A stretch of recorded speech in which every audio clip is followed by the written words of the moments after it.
Hey everyone, Kerry of Archangel Defense. I'm out here at Phoenix Rod and Gun Club with X-Tech, and today I want to talk to you about, not really for beginners, anyone can do this drill, but it's dealing with transitions. Let's get after it. For this drill, you do not need a shot timer or a holster.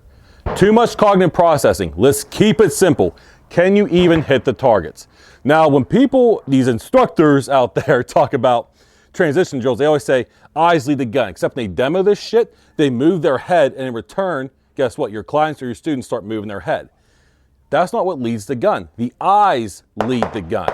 So to start this drill off, I will start up on target, verify, is my dot there? It's a yes or no question. If the answer is yes, I'll press the shot.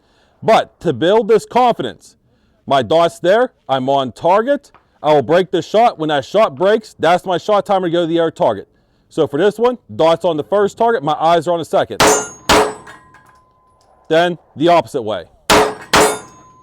Again. So on the transition, again, when I talk about the eyes lead the gun, if I'm up on target, as soon as I break that shot, my eyes lead the gun, I bump right over to the next target. So let's check it out.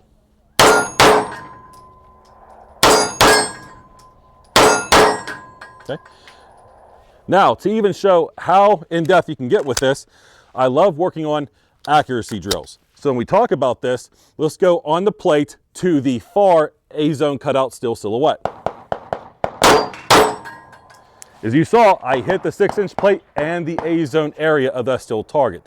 You can really take this drill far with working on your transitions.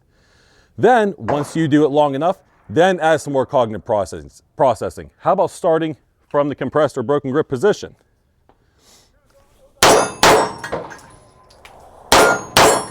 Okay. Then, once you achieve that, let's go from the holster.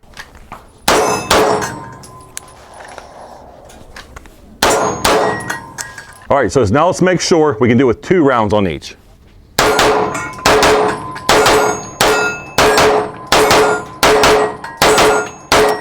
Now that you're getting your hits, let's reward ourselves a little bit. That's right, speed is a reward. So let's put on a timer. And we are at a 117, first shot being an 8-2. So that is how you can work transitions into your daily live fire routines, all right? Now, you saw, I probably had a couple misses. That's what training is. It's not the Instagram, social media, everything looks pretty. Training is ugly, but you should know by the end if you improved or not, and this will help you improve. Now get after it. Later.